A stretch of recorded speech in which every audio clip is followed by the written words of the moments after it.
Waiting. Hi. How are you doing? Good. Happy New Year.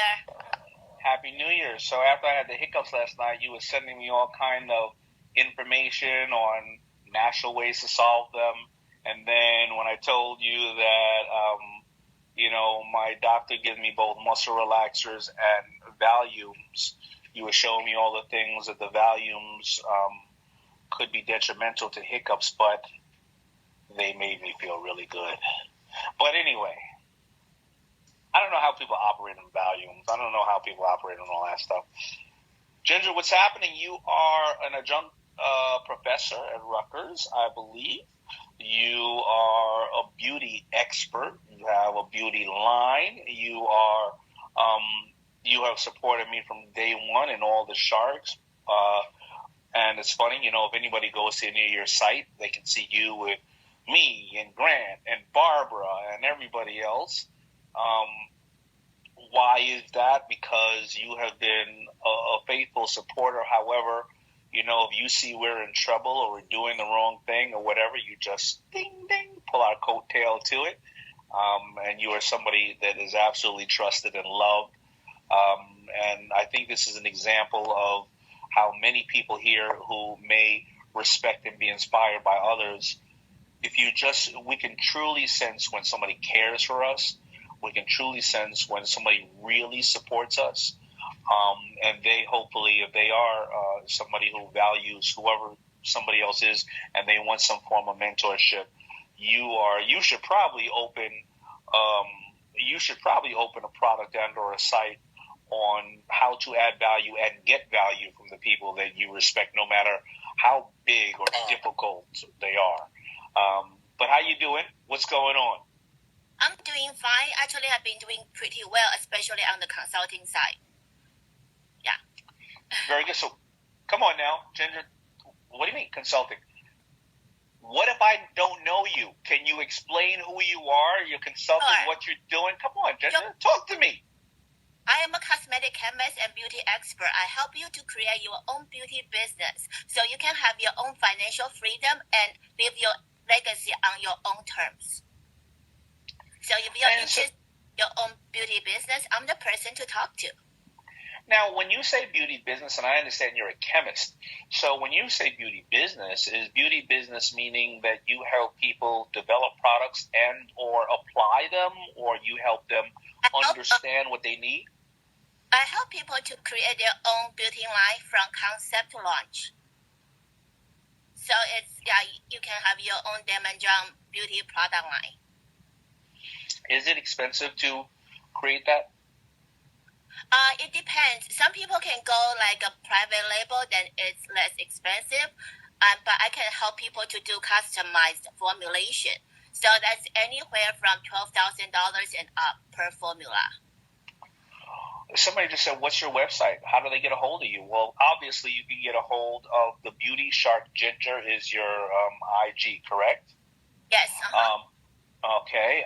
But you're doing live videos. I mean, you are doing live video day to day, once in a while. And how are other ways people can get a hold of you? Do you have a website? Yes, GraceKingdomBeauty.com. It's also on my IG profile. It's linked to the website and my email. Grace Beauty Kingdom. GraceKingdomBeauty.com. GraceKingdomBeauty.com. I love it. Can you give somebody a tip? I also launched my own product line, Fan Love Beauty. And part of the reason why I'm doing it because before I do from concept to launch, and then people say, what about after launch? What do you do? Can you help me?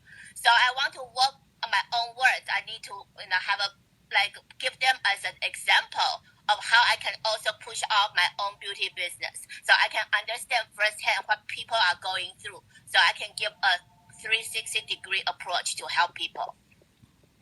Absolutely. Really great. Can you give us any information you would like to share with us now on what you're seeing as I don't want to call it a trend, that's an insult, as the things that the beauty industry needs right now that is missing? Because as a a male in the beauty industry. I mean, obviously, I use products here and there, but I'm nowhere near a heavy user like many women are.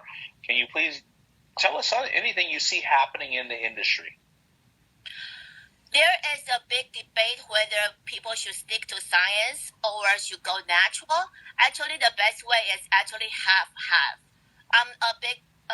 I strongly advocate for clean beauty because what you use on the ingredients is extremely important. Especially it's the lip product, it could be ingested. So watch out for more on the clean beauty side. But I don't necessarily would say 100% natural is the only way to go because you do need some synthetic material to help for the performance. Yeah, and so your lip product is absolutely beautiful. I use it. I don't have any lip product around me right now. It's on my other desk in the other room. But yeah, I mean, we all know the truth, right? The skin is the largest organ on the body, and you got to be careful as you go to a lot of the European markets. They won't allow 80% of the stuff that we have in here, in our stuff because they know that it's dangerous. And of course, if you are in a country that has to take care of your health no matter what, well, they're not going to allow a lot of parabens and things in what we're putting on our bodies because, of course, they got to pay for it later on if you happen to have ailments and things of that nature. However, I got to tell you, ever since I've been quarantined, I've been using either Tom's deodorant, the Stone. It works pretty well, but it never stays. It doesn't last long enough. I mean, because, no matter what, even if I'm not doing any much, I smell like a goddamn billy goat at 6 o'clock in the afternoon. Why is that? Because all the natural ingredients, they don't have the active. When you use deodorant of antiperspirant, you need more like a synthetic material to really help you. That's classified as a drug. That's why when you go to the drugstore, there's a drug fact behind it.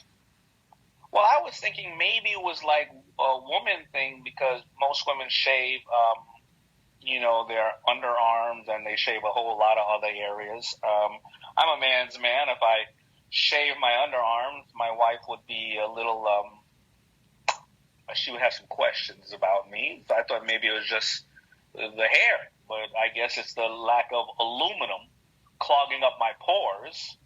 Anyway, anybody here have any great ideas of what I should put under my arms so I don't smell like a polecat? My mother used to call, when I didn't bathe for a day or two when I was a child, my mother used to say I stink like a polecat. You ever heard of a polecat, Ginger?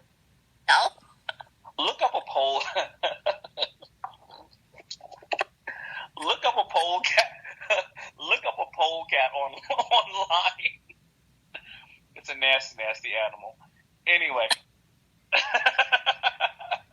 All right. Listen, Ginger. Anything else you got to say? Listen, I love you so much. I think there's some things that you should. I think there's some classes you should be doing about people who, when you support and love other people who may be in the public eye, how much we love and turn around and support you, and the methods to how you've become so endeared and so loved by all of the sharks and Grant Cardone and everything else. You're just an absolutely amazing person. Keep teaching people, all the things that you're doing. Well, number one tip is always show up. Always show up. That's yes. It. Good point. Number one, just show up. Mm-hmm. Just show up. All right. Well, I love you and Happy New Year. And I know that I will be seeing you later today or tomorrow on another platform. And of course, if I see anything you post, I like it and/or I love it because the whole aspect of social media is it's not a one-way street. If you are respecting and following and valuing what I'm giving, if I agree on what you're doing, then I need to support you just as much. Thank you. I love you. Thank you.